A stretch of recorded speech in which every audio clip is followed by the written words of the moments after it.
दोस्तों ये कहावत तो आपने सुनी होगी कि स्टॉक मार्केट इन्वेस्टमेंट हो या ट्रेडिंग हो, इम्पेशेंट इन्वेस्टर्स या ट्रेडर्स अपना पैसा कहीं ना कहीं से पेशेंट इन्वेस्टर्स या ट्रेडर्स को देकर जाते हैं। क्या आईटी स्टॉक्स में जो गिरावट हो रही है वो स्मार्ट मनी के लिए अपॉर्चुनिटी है या कहीं पे एक तरह से वैल्यूएशन ट्रैप देखने को मिल रहा है? ओवरऑल डिटेल में बात करेंगे स्टॉक्स के एग्जांपल्स के साथ इस छोटी सी वीडियो में। तो वीडियो को यहाँ पे पूरा देखिए और स्टॉक मार्केट इन्वेस्टमेंट के बारे में कुछ नया सीखिए। नमस्कार दोस्तों, मैं उमेश त्रिपाठी आपका स्वागत करता हूँ स्टॉक फॉर रिटेल पर, स्टॉक मार्केट से जुड़ी एक नई जानकारी के साथ। तो रिसेंटली जो हमारा invest IQ and trade IQ concert हुआ था ट्रेडिंग एंड इन्वेस्टिंग से रिलेटेड, वहाँ पे आपको बहुत सारी जानकारियाँ सीखने को मिलेंगी आई एम श्योर। और जो हमारा सेशन था उसमें भी काफ़ी अच्छे पॉजिटिव यहाँ पे रिव्यूज़ हमें देखने को मिले और आप लोगों से मिलकर बहुत ज़्यादा खुशी हुई, क्योंकि जब हम आप लोगों से मिलते हैं तो हमें ये लगता है कि हाँ वाकई में जो चीज़ें हम आपको सिखा रहे हैं वो चीज़ें आप कैच कर रहे हैं और उसके साथ ही साथ आगे इन्वेस्टिंग में अपनी ओवरऑल स्ट्रैटेजीज़ को सॉलिड कर रहे हैं। क्योंकि इन्वेस्टिंग स्ट्रैटेजीज अगर आपकी सॉलिड रहेंगी तो कहीं ना कहीं से वहाँ पे इन्वेस्टिंग डिसीजन मेकिंग आपके लिए आसान रहेगी। तो अगर आप लोगों से मुलाकात नहीं हो पाई है तो उसके लिए सॉरी। आप हमें हमारे नंबर पर या कॉन्टैक्ट डिटेल्स पर कभी भी कम्युनिकेट कर सकते हैं, हम जवाब ज़रूर से ज़रूर देंगे। नेक्स्ट टाइम इसी तरह के इवेंट्स में ज़रूर से ज़रूर मिलेंगे आपसे। तो यहाँ पर अब शुरू करते हैं आईटी स्टॉक्स के डिस्कशन के बारे में। अब देखिए आईटी स्टॉक्स में मोस्टली क्या है, इन्फोसिस, TCS, विप्रो, HCL, टेक महिंद्रा, ये सब जो कंपनियां हैं राइट, इन सब कंपनियों का ओवरऑल बिजनेस क्या है, एज अ बिजनेस ये जो कर रही थी आज तक, आर्टिफिशियल इंटेलिजेंस के आने के बाद क्या उस पर इम्पैक्ट पड़ेगा। देखिए सारी जानकारियां अगर हमें हैं तो फिर प्राइसेस में अगर गिरावट हो रही है तो वहाँ पे हम एक डिसीजन मेकिंग कर सकते हैं कि वहाँ पे क्या इम्पेशेंट इन्वेस्टर्स अब धीरे धीरे निकल रहे हैं मैदान छोड़ के। क्योंकि ऐसी सिचुएशंस में जनरली स्मार्ट मनी एक्टिव हो जाता है। और स्मार्ट मनी क्या करता है, जब गिरावट होती है सर्टेन स्टॉक्स में, खासतौर पे ऐसी स्टॉक्स जिन्होंने कि अपने आप को over a period of time, not only 5 years बल्कि 1 डेकेड, 2-3 डेकेड तक अपने आप को जिन्होंने प्रूव किया होता है, उनमें वो एक्टिव हो जाते हैं। ठीक है, तो यहाँ पे इन्फोसिस का एग्जांपल लिया है। इन्फोसिस आप देखिए 2011-12 में, अब 2008 में हम नहीं जा रहे, 2008 में ऑब्वियसली सबसे बड़ी गिरावट हुई थी। 2011-12 में आप देखिए 424 रुपये से 257 रुपये के आसपास पहुंच गया। तो 424 और 257, कोई चीज़ अगर यहाँ पे, अब हो सकता है इसके पीछे के रीजन्स डिफरेंट रहे हों, हो सकता है यहाँ पे जो करेंटली आर्टिफिशियल इंटेलिजेंस की बात हो रही है उस तरह के सिचुएशंस ना रहे हों, बट कहीं ना कहीं से तो स्टॉक प्राइसेस में गिरावट हुई राइट। अब ये जो प्राइस में गिरावट हुई 424 से 257, ये करीब करीब 40-45% के आसपास की गिरावट है राइट। अब किसी ऐसी कंपनी में जो कि जानी मानी कंपनी हो, पहले से उसने अपने आप को प्रूव किया हो, उसके sales and profitability growth track record बेहतरीन रहे हों, अगर 40-50% की वहाँ पे गिरावट हो जाती है तो ऐसे में इम्पेशेंट इन्वेस्टर्स जो होते हैं, यहाँ पे कोई छोड़ जाएगा, यहाँ पे कोई छोड़ जाएगा, इस पॉइंट पे कोई छोड़ जाएगा, वो धीरे धीरे मैदान छोड़ के भागने लगते हैं। अब ऐसी सिचुएशन में क्या होता है, स्मार्ट मनी एक्टिव हो जाता है। स्मार्ट मनी क्या करता है, देखता है वैल्यूएशंस, उसके साथ ही साथ प्राइस में गिरावट। तो जब उसे एक अट्रैक्टिव वैल्यूएशंस मिलने लगती है और उसने वैल्यूएशन के साथ ही साथ बिजनेस की एनालिसिस कर रखी होती है इनफैक्ट, तो उसे समझ में आता है कि भाई यहाँ से फर्दर पोटेंशियल हो सकता है कंपनियों में, तो ऐसे में वो एंट्री करते हैं। अब यहाँ पे देखिए ऐसा पहली बार हुआ था क्या, 2008 में भी गिरावट हुई थी। 2007-8 में देखिए 283 रुपये से सीधे सीधे 140 रुपये पहुँच गया था, तो 50% की गिरावट। यहाँ पे देखिए 2015-16 में 613 रुपये से 433 रुपये चला गया था। 2019-20 की गिरावट में सीधे सीधे 820 रुपये से ये चीज़ चली गई थी 500 रुपये के आसपास। और रीसेंट अगर हम ज़्यादा दूर ना जाएं तो 2022-23 की गिरावट में आप देखिए 1865 रुपये के आसपास सीधे सीधे चला गया था, ये 1180 रुपये के आसपास। तो कहने का मतलब ये है कि जो स्ट्रॉन्ग कंपनीज जिसे हम रिगार्ड करते हैं राइट, स्ट्रॉन्ग कंपनीज का मतलब जैसे कि हमारे मिस्टर VK क्रिकेटिंग में, यानी कि हर दूसरे तीसरे मैच में हम सेंचुरी एक्सपेक्ट कर सकते हैं, उनका ऑन एन एवरेज 45-50 हम एक्सपेक्ट कर सकते हैं हर मैच में।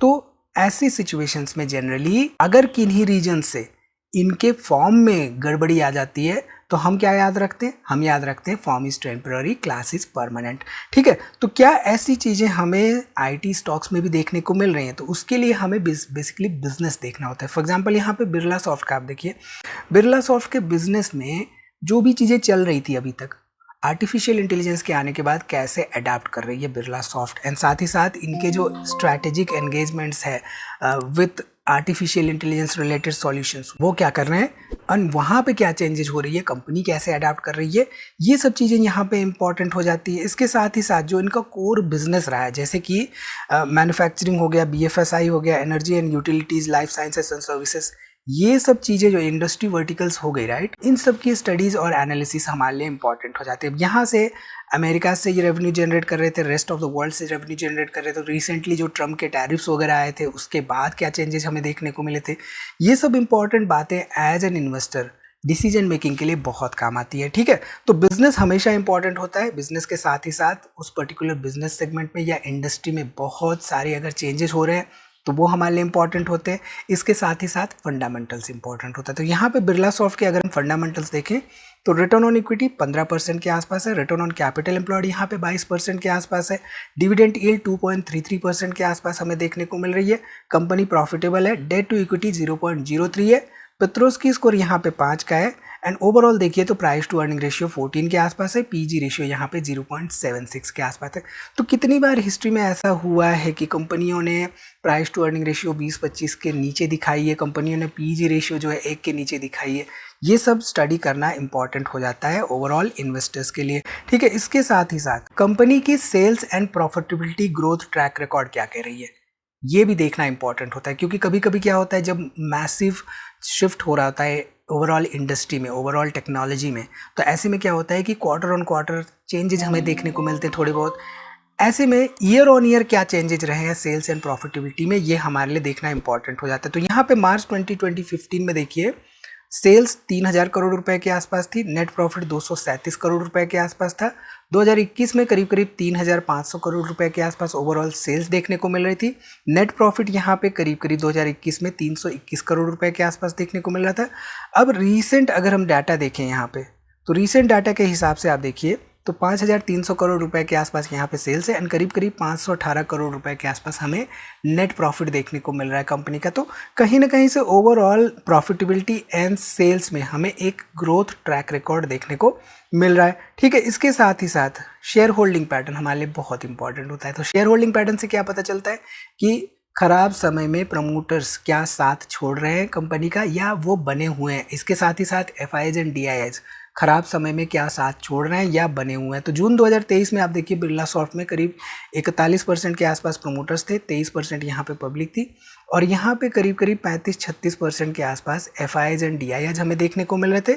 मार्च 2024 में देखिए करीब 41% के आसपास प्रमोटर्स थे, 17% यहाँ पे पब्लिक थी, और यहाँ पे अगेन आपको FIs बढ़ते हुए दिखाई दिए, DIs थोड़े से कम होते हुए दिखाई दिए।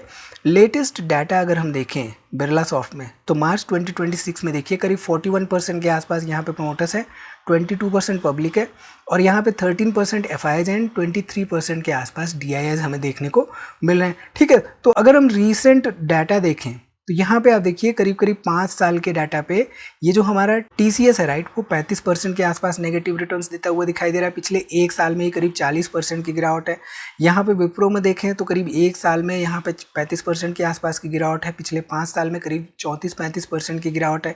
अगर हम यहाँ पे देखें बिरला सॉफ्ट में तो पिछले एक साल में करीब 35% की गिरावट है, यहाँ पे पिछले 5 साल में करीब 28% की गिरावट देखने को मिल रही।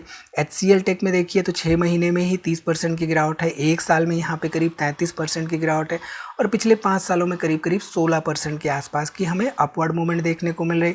वहीं पे टेक महिंद्रा देखिए तो 6 महीने की बात करें करीब 13% की गिरावट है, यहाँ पे पिछले एक साल में करीब 14% की गिरावट है, और पिछले 5 साल में करीब 33% का अपवर्ड मूवमेंट हमें देखने को मिल रहा है। साथ ही साथ अगर हम एम्फेसिस की बात करें तो करीब 19% की गिरावट पिछले 6 महीने में, एक साल में यहाँ करीब 21% की गिरावट, और पिछले 5 सालों की बात करें तो मात्र 3% के आसपास के रिटर्न्स मिलते हुए दिखाई दे रहे हैं। वहीं पे टाटा एल्क्साई 6 महीनों में करीब 32%, एक साल में यहाँ पे करीब 41%, और पिछले 5 साल में करीब करीब 15% के आसपास की गिरावट देखने को मिल रही। वहीं पे अगर हम यहाँ पे जेनटेक की बात करें तो जेनटेक डायरेक्टली आईटी कंपनी नहीं है, बट ये सर्विसेज प्रोवाइड करती है, सॉफ्टवेयर सर्विसेज एंड साथ ही साथ हार्डवेयर मैन्युफैक्चरिंग सर्विसेज भी प्रोवाइड करती है। डिफेंस रिलेटेड प्रोजेक्ट्स होते हैं इनके पास मोस्टली। यहाँ पे देखिए तो 6 महीने में 36% का रिटर्न है, पिछले 1 साल में 5% का नेगेटिव, और पिछले 5 साल में देखिए तो करीब करीब 1848% के आसपास यहाँ पे रिटर्न्स देखने को मिले।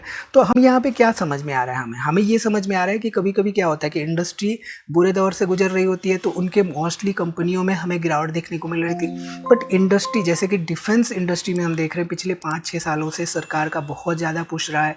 ऐसे में ना सिर्फ गवर्नमेंट कंपनियां बल्कि प्राइवेट कंपनियों ने भी बहुत अच्छे ऑर्डर्स लेकर आए हैं, और ऑर्डर्स लेकर आती है तो सेल्स बूस्ट होती है, सेल्स बूस्ट होती है तो प्रॉफिटेबिलिटी बूस्ट होती है।